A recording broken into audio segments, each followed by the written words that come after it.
അങ്ങനെ ഈ വർഷം അവസാനമായിട്ട് ഒരു ചക്ക കിട്ടിയത് അത് ഇങ്ങനെ ആയിപ്പോയി. കാരണം ഒരു 4-5 ദിവസം കഴിഞ്ഞിട്ട് മുറിച്ച് നോക്കുക പറഞ്ഞിട്ട് എടുത്ത് നോക്കി ഞാൻ. എന്തായാലും കുറച്ച് ദിവസം കഴിഞ്ഞിട്ടല്ലേ പഴുക്കുള്ളൂ പറഞ്ഞിട്ട് മുറിച്ച് നോക്കുമ്പോൾ എന്തായി, അതിൻ്റെ ഉള്ളിൽ ഒരു ചുള പോലും കാണാനില്ല.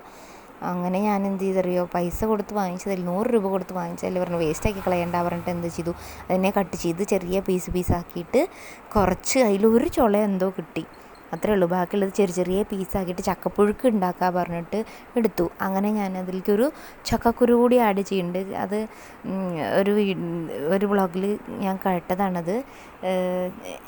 ചക്കയ്ക്ക് വിഷമാവും ഇത്രയും കുട്ടികളെ ഉണ്ടാക്കിയിട്ട് എൻ്റെ കൂടെ ഒരാൾ പോലും വന്നില്ലല്ലോ എന്ന്. അതുകൊണ്ട് എല്ലാതും കൊണ്ടും ചക്കക്കൂട്ടാൻ വയ്ക്കുമ്പോൾ പറഞ്ഞിട്ട് അങ്ങനെ ചെറിയ കഷ്ണങ്ങളാക്കിയിട്ട് അതിലേക്ക് ഉപ്പും മഞ്ഞൾപ്പൊടി ഇട്ടിട്ട് കുക്കറിൽ ഒരു ശകലം വെള്ളം ഒഴിച്ചിട്ട് വേവിക്കാൻ വെച്ചു.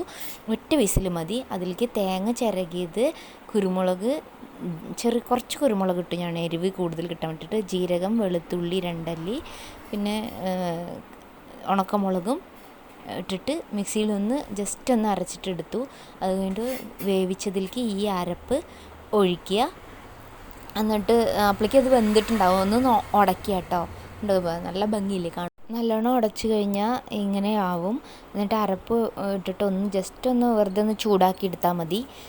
നല്ല വേവണം എന്നൊന്നുമില്ല. അതിലേക്ക് താളിച്ച് കൊട്ടാൻ വേണ്ടിയിട്ടാണ്. ഇതാണ് ഇമ്പോർട്ടൻറ്റ് പ്രോസസ്സ്. എണ്ണ ഒഴിച്ച് അതിൽ കടുക് ഇട്ടിട്ട് ചെറിയ ഉള്ളി നന്നായി മൂപ്പിക്കുക. എന്നിട്ട് അതിലേക്ക് 2 ഉണക്കമുളകും കറിവേപ്പില കുറച്ച് കൂടുതൽ ഇട്ടുള്ളൂ, എല്ലാവരുടെയും ഫ്ലേവർ കിട്ടാൻ വേണ്ടിയിട്ടാണ്. നല്ല ടേസ്റ്റ് ഉണ്ടാവും. ഇത് അതിലേക്ക് താളിച്ചിട്ട് കൊട്ടിയിട്ട് നന്നായി ഇളക്കി കഴിഞ്ഞാൽ അടിപൊളി ചക്കപ്പുഴുക്ക് റെഡിയായി. അപ്പോൾ ഈ ചക്കയുടെ അവസ്ഥ എങ്ങനെയായിരുന്നു. അപ്പോൾ ഞാൻ ബാക്കി കുറച്ചേ ഉണ്ടാക്കിയുള്ളൂ. ബാക്കിയുള്ളത് കൊണ്ട് ഞാൻ എന്ത് ചെയ്തു അറിയോ, ചക്ക പപ്പടം ഉണ്ടാക്കാറുണ്ട് എൻ്റെ അമ്മായി. അപ്പോൾ ആ ഒരു ഓർമ്മ വന്ന്, വെറുതെ വേസ്റ്റാക്കി കളയണ്ടല്ലോ പറഞ്ഞിട്ട് ഞാൻ ചക്കപ്പപ്പടം ഉണ്ടാക്കിയിട്ടുണ്ട്. പാലക്കാട് മഴയൊന്നുമില്ല, ബാക്കി എല്ലാവിടെയും നല്ല മഴയാണെങ്കിലും പാലക്കാട് അത്ര മഴയില്ലാത്തത് കൊണ്ട് ഞാൻ എന്ത് ചെയ്തു, ചക്കപ്പപ്പടം ഉണ്ടാക്കിയിട്ടുണ്ട്. അപ്പോൾ അതിൻ്റെ വീഡിയോ പിന്നാലെ വരുന്നതായിരിക്കും. അങ്ങനെ കഞ്ഞിയും കൂട്ടി അടിപൊളി ചക്കപ്പുഴുക്കും കൂട്ടിയിട്ട് കഴിച്ചു.